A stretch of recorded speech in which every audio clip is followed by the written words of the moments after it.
এই গছটো যদি ৰস দুগিলামান উলিয়াই আমাৰ আপোনাৰ তাল মিচিৰিৰ লগত যদি হেৰি কৰি 3 দিনমান খায় যেনেকুৱা ধৰণৰ জণ্ডিছ বেমাৰটো শেষ হৈ যায়। ই কি হৈছে নিজৰ দেহৰ যিবোৰ মানুহে মদ খায়, চিগাৰেট খায়, বিড়ি খায়, এনেকুৱা ধৰণৰ যে দেহৰ যিটো টক্সিটি, এই টক্সিটিটো কি হৈছে 3 দিন খোৱাৰ পিছত শেষ হৈ যায়। শিপা খুন্দি মেলি ইয়াক যদি খুৱাই দিয়ে 3 দিন, যেনেকুৱা ধৰণৰ জণ্ডিছ শেষ। এইবোৰ ভামি কম্পোষ্ট মই নিজে কৰিছোঁ। কোৱালিটিটো কিন্তু বিৰাট ধুনীয়া কোৱালিটি। পাণ খেতি অসমীয়া জাতীয় সত্তাটোৰ কথা চিন্তা কৰিবলৈ মই ভাবোঁ কি আমি বহুতো ক্ষেত্ৰত আমি অসমীয়া কলা কৃষ্টি সংস্কৃতিৰ পৰা আমি নিজকে আঁতৰাই ৰাখিব বিচাৰোঁ। এই পকা কল সৰি আছিলে, খুৰাই আমাক দিছে অলপ চলপকৈ লৈ যাবৰ কাৰণে। ক'বই নোৱাৰিম, গছত পকা কল। নমস্কাৰ, আপোনালোকক স্বাগতম জনাইছোঁ আজিৰ অন্য এটা নতুন ভিডিঅ'লৈ। মই বৰ্তমান উপস্থিত হৈ আছোঁহি বাণীপুৰৰ বাৰী লাইন নম্বৰ 2 আমাৰ বৰুণ গগৈ খুৰাৰ ঘৰত।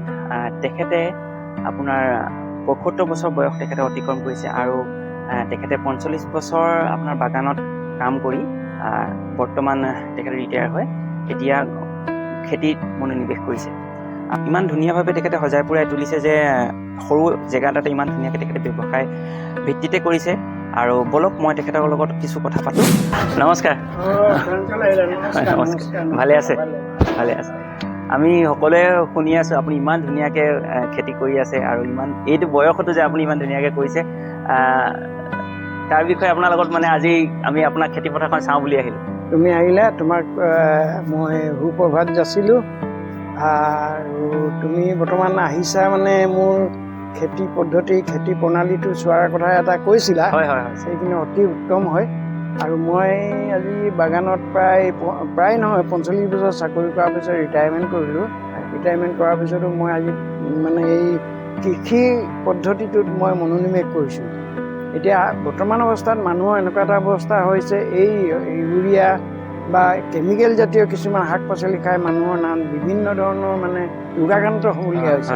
এনেকুৱা ধৰণৰ প্ৰাকৃতিক মানে অৰ্গেনিক কিছুমান খেতি কৰি অৰ্গেনিক খাদ্য খাই মোৰ বেমাৰ আজাৰ কেনেকুৱা ধৰণৰ মই ৰক্ষণাবেক্ষণ দিব পাৰিছোঁ, এইটো নিজকে নিজে মই এটা প্ৰমাণ কৰি মই জনগণকো এইটো মানে কৰিব বিচাৰোঁ বা কৰিব পৰামৰ্শ দিওঁ। অকল ফুলপাতেই নহয়, ইয়াত মই মেডিকেটেড জাতীয় গছো মই বহুত ৰাখিছোঁ, যাতে গাঁৱলীয়া ঔষধৰ দ্বাৰা মানুহৰ কি ধৰণৰ মানে বেমাৰ আজাৰ নিবাৰণ হ'ব পাৰে। ইয়াতে এটা মোৰ ডাঙৰ কাহিনীও আছে। ডেংগু বেমাৰটো যেতিয়া মোৰ ছোৱালীজনী হৈছিলে, মই ডেংগু বেমাৰটো যিটো ডিব্ৰুগড়ত সেই সময়ত 2জনকৈ ডক্তৰ ঢুকাইছিলে, তেনেকুৱা সময়তো মই ডেংগু বেমাৰৰ ঔষধ মধুসোলেং আমি মানে হেৰিয়াৰ লগত খুৱাই মেলি আমি ইয়াতে ছোৱালীজনীক একেবাৰে নিৰোগী কৰি পেলাইছিলোঁ। তেতিয়াৰ পৰা মোৰ এটা আকৰ্ষণ হৈছিলে যে এই ঔষধ পাতি গছবিলাক আমি ৰোপণ কৰি সংগ্ৰহ কৰিব লাগে, আমি সংৰক্ষণ কৰিব লাগে। তেতিয়া আমাৰ কি হৈছে, আমি ডাক্তৰ কবিৰাজৰ ওচৰলৈ প্ৰায় নগ'লেও মানে হয় আৰু প্ৰায় এইটো কথা মই উপলব্ধি কৰিছোঁ। গতিকে মই বিক্ৰী বাৰ্তা কৰোঁ। কোনোবা আহিলে ধৰি লওক বিলাহী কেজি যদি মাৰ্কেটত 30 টকা 40 টকা, তেতিয়া মই ৰাইজক 20 টকা 10 টকা এনেকৈ ধৰণৰ দিওঁ।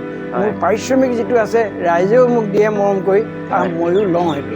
এতিয়া আমাৰ মোৰে এজন দিলীপ দা আহিছিলে, তেখেতে এই মোৰ বাৰীৰ পৰাই কিছুমান শাক পাচলি নিয়ে। তেখেতেও অৰ্গেনিক খাদ্য খাবৰ কাৰণে বৰ মানে আগ্ৰহী তেওঁ। আৰু তেওঁ মোক যথেষ্ট উৎসাহ দিয়ে যে খুৰা কৰক আপুনি, খুব ভাল লাগিছে আপোনাৰ সেইবিলাক। তেখেতে প্ৰায় মোক এইটো কয়। আৰু তেখেতলোকৰ উৎসাহতে মই আজি এই পৰ্যায়লৈ আহিব পাৰিছোঁ, কৰিবলৈ ভাল লাগিছে। এজন আমাৰ দিলীপ দা হয়, চিনি পাওঁ দিলীপ দা।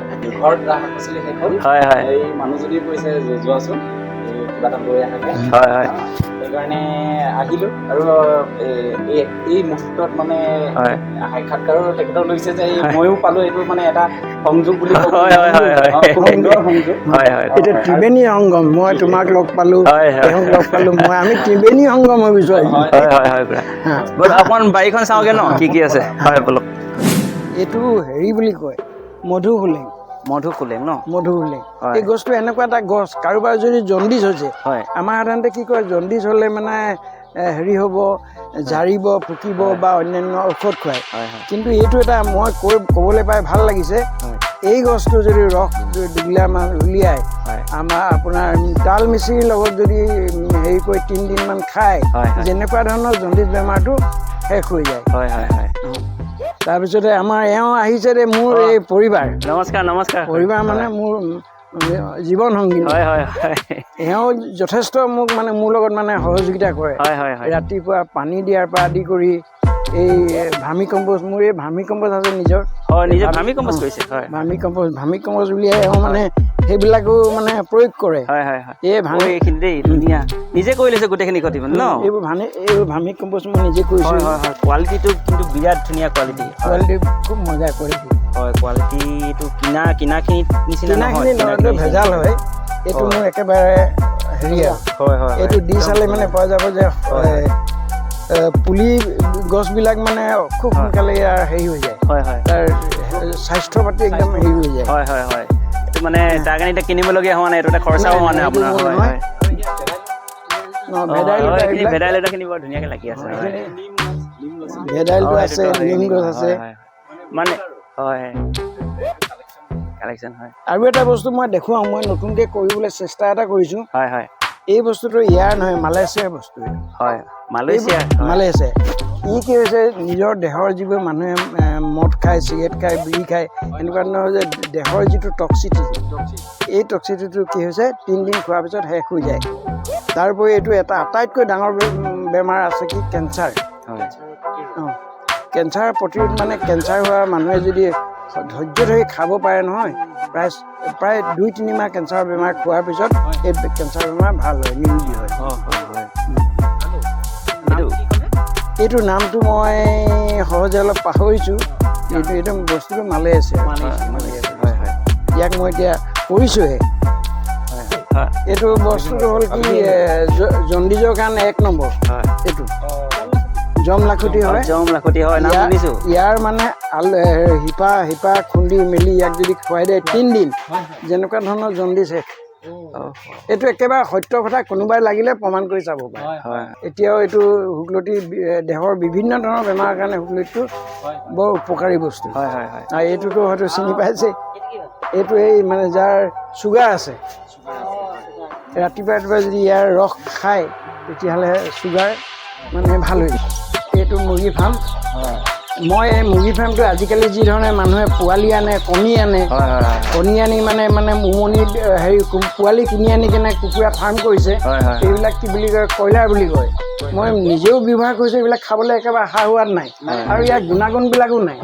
সেইকাৰণে মই চিন্তা কৰিলোঁ নিজৰ ঘৰতে উমনি চুমনি দি মই একেবাৰে সম্পূৰ্ণ মানে অৰ্গেনিক কুকুৰা মই হেৰি কৰিম, পৰম্পৰাগত। এতিয়া মই প্ৰায় মোৰ বাৰীত যিবিলাক হেৰি ওলায়, পাত পতংগ কিবা কিবি ওলায়, শাক পাচলি পেলাই দিয়া, সেইবিলাক কি হৈছে মই টানি মেলি আনি কেনে তেওঁলোকক খাবৰ কাৰণে দি দিওঁ। আৰু তাৰপিছত কি হৈছে যে কণীত যিটো বস্তু পাবলগীয়া প্ৰটিন, একচুৱেল প্ৰটিন যিটো পাবলগীয়া, সেই প্ৰটিনটো লাভ কৰে মানে। সেইটো কথা, যিটো কুকুৰা পোৱালি তাৰ পৰা অলপ ডাঙৰ হয়, সেই কুকুৰা পোৱালিটো ডাঙৰ হোৱাৰ লগে লগে মই ইয়ালৈ লৈ আহোঁ। চাইজৰ এতিয়া ৰাইজে খাব বিচাৰিলেও ইয়াত মানে অকণো সন্দেহ নাই, কয়লাৰ বা ক'ৰবাৰ আমাৰ পোৱালি বুলি ইয়াত হেৰি কৰে, খুব ধুনীয়া হয়।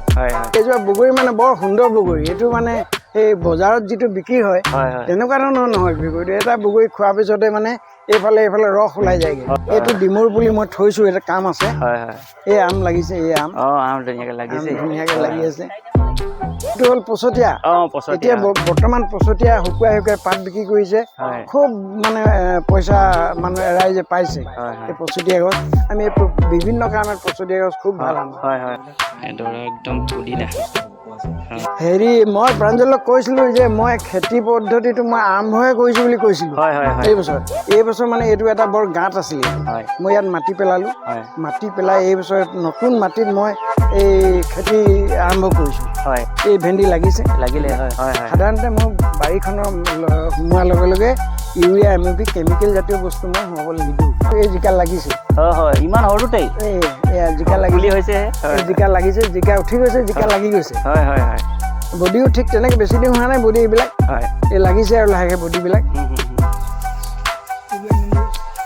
এইজোপা হেৰি স্কোৱাচ গছ স্কোৱাচ হয় হাতী দেখিলো দেই এই হাতী বেকুৰী বৰ ভাল লাগে খাবলৈ হয় মই তোমাক দিম দেই হয় হয় এই হাতী বেকুৰী এইখিনি মই খোৱা পালে বৰ সুখী হ'ম হয় হয় নিশ্চয় এই ইয়াত তিয়ঁহ কৰিছোঁ হয় হয় যদি শিল কোমোৰাৰ লগতে হেৰি কৰি আমাৰ অসমীয়া যিটো জাতি কোমোৰা মানে কি হয় আমি হাঁহ মাংসৰ লগত খাওঁ যিটো টেঙা টেঙা লাগে যিটো নাই সেইটো মই এৰি দিয়া নাই এইবোৰ কাটিং কৰি মই নিজে লগাইছোঁ হয় পিছে এইখিনি ন হয় এইবিলাক গোল নেমু এই লাইনকৈ মই গোল নেমু লগাই দিছোঁ অমিতা লগাইছোঁ অমিতা এটা মই মানে এক্সপেৰিমেণ্ট কৰিছোঁ কি অমিতা কেলে মানে হেৰি হয় মতা অমিতা কেনেকৈ হয় হয় হয় হয় এতিয়া মই দেখিছোঁ এইকেইটা অমিতা পুলি লগাই মই ছাকচেছ হৈছোঁ এই অমিতা লাগিব লৈছে হয় হয় হয় আৰু এইজোপা আকৌ মানে আৰু সৰুতে লাগিব লৈছে হয় হয় হয় এইজোপা আৰু সৰুতে লাগিব লৈছে হয় একেবাৰে চাপৰতে সৰু ল'ৰা এটা ছিঙিব ভালেমান জাতিলাও মই বিক্ৰী কৰিলোঁ ৰাইজে খাই ভাল পালে আমাৰ অসমীয়া জাতি সত্তাটোৰ কথা চিন্তা কৰিবলৈ মই ভাবোঁ কি আমি বহুতো ক্ষেত্ৰত আমি অসমীয়া কলা কৃষ্টি সংস্কৃতিৰ পৰা আমি নিজকে আঁতৰাই ৰাখিব বিচাৰিছোঁ কিন্তু সেই অনুপাতে মই কৃষিটো এইজোপা মোৰ একেবাৰে দেশী বগৰী এই বগৰীটো মই আনি ৰুইছোঁ এইটো এই বছৰ অহা বছৰ লাগিব ঘৰত আচাৰ অকণমান কৰিব লাগে বা আমি এই দুপৰীয়া আমি গোটেইখিনি বহিলোঁ বহি কেনে চুঙাত খুন্দি খুন্দি খালোঁ আমি আৰ্টিফিচিয়েল হৈছোঁ আমি কিছুমান কথা পাহৰি গৈছোঁ আমি ড্ৰেছে পোচাকে আমি কলাই কৃষ্টিয়ে বা আমি জাতি সত্তাটোৰ কথা লাহে লাহে আমি পাহৰি গৈছোঁ কিন্তু আমি যদি সেইটো টানি আনি আমি সেইটো ধৰোঁ তেতিয়া অন্যান্য জাতি জনজাতিয়ে কি কৰিব হোৱা এইটো অসমীয়া বস্তু বৰ ভালচোন এতিয়া যেনেকৈ বিদেশতো অসমীয়া নাচ বা অসমীয়া খাদ্যৰ ওপৰত বিৰাট গুৰুত্ব দিছে এতিয়া দিল্লী বম্বে ক'ৰবাত এখন গ'লে দেখা যায় অসমীয়া খাদ্য কি খাদ্য বোলে আলু পিটিকা পানী টেঙা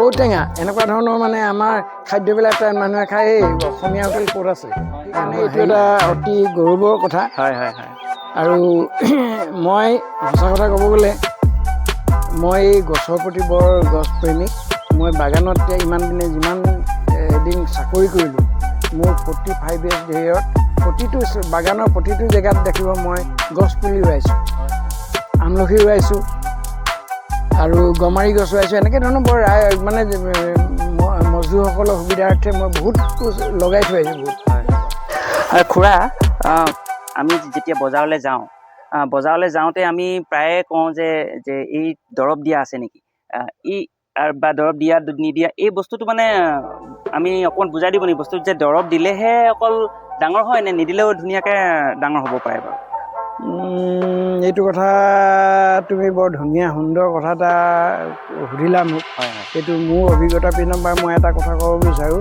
দৰৱ ইউৰিয়া MOP এনেকুৱা ধৰণৰ বা ফচফেট জাতীয় বস্তুবিলাক মাটিত দিয়ে মাটিত আৰ্টিফিচিয়েলি মাটিখিনি মানে উৰ্বৰ কৰি তোলে আৰু এইখিনি খোৱাৰ পিছত কি হৈছে মোৰ দেহত যিখিনি ইউৰিয়া আছে পটাছ আছে এই ইউৰিয়াটো কি হৈছে মোৰ দেহত যিখিনি আছে তাতকৈ অধিক হৈ যায় খোৱাৰ পিছতে তাৰপিছতে মই ৰোগীয়া হ'বলৈ হেৰি হৈ যাওঁ বাধ্য হৈ যাওঁ এতিয়া তেনেকৈ ধৰণৰ খেতি নকৰিলেও অৰ্গেনিকভাৱে খেতি কৰিব পাৰি এতিয়া গোমূত্ৰ আছে গোবৰ আছে চাদা আছে বা ধপা তিতা গছ আছে এনেকুৱা ধৰণৰ কিছুমান গেলাই পচাই আমি মানে কেমিকেল নোহোৱাকৈ কিছুমান কাম কৰিব পাৰোঁ আজিকালি মানুহৰ কি হৈছে খেতিৰ পৰা মানুহে আঁতৰি গৈছে মানুহে বৰ সহজতে পোৱা ধন সংগ্ৰহ কৰিবলৈ গৈ মানুহে খেতি পথাৰ এইবিলাকৰ কথা একেবাৰে পাহৰি গৈছে গতিকে ৰাইজে খেতি পথাৰ কৰক নিজৰ লাই এজোপা মূলা এজোপা লফা এজোপা নিজৰ বাৰীতে সিঁচক সিঁচি মেলি সেইখিনি গোবৰ চোবৰ মেলি খাওক তেওঁলোকে কি হ'ব তেওঁলোকৰ যথেষ্ট উপকাৰ হ'ব ঘৰখনে বহু বেমাৰ আজাৰৰ পৰা মুক্ত পাব বহুত ভাল লাগিছে আপোনাৰ লগত কথা পাতিলোঁ যে ইমানখিনি আপুনি ইমান ধুনীয়াকৈ আমাক কথাখিনি বুজাই দিলে কেনেদৰে আমি খেতি কৰিব লাগে আৰু কি বস্তু ব্যৱহাৰ কৰিব লাগে কি বস্তু ব্যৱহাৰ কৰিব নালাগে আপোনাৰ যেন এই যিটো আপুনি প্ৰচেষ্টা হাতত লৈছে এই প্ৰচেষ্টাটোত যেন আপুনি আৰু আগবাঢ়ি যাওক আমাৰ ফালৰ পৰা বহুত শুভকামনা থাকিল আপোনালৈ আৰু এনেদৰেই যেন আপুনি আমাকো আমি যাতে আহিলে মানে আমি আপোনাৰ হাতৰ পৰা ধুনীয়াকৈ খাদ্য খাব পাৰোঁ হয় এই কথা কৈ আৰু আমি আজি সামৰি দিওঁ ধন্যবাদ মই ধন্যবাদ জনালোঁ প্ৰাঞ্জল তুমি যে মোক ইয়াত আহি আজি যিখিনি তুমি মোৰ ইণ্টাৰভিউ ল'লা তাৰ মাধ্যমে মই আৰু উৎসাহিত হ'ম হয় আৰু ভাল ধৰণে মই কৰিবলৈ যত্ন কৰিম নিশ্চয় নিশ্চয় ধন্যবাদ ধন্যবাদ ধন্যবাদ বহুত বহুত ধন্যবাদ এই ভিডিঅ'টো চোৱাৰ বাবে আপোনাক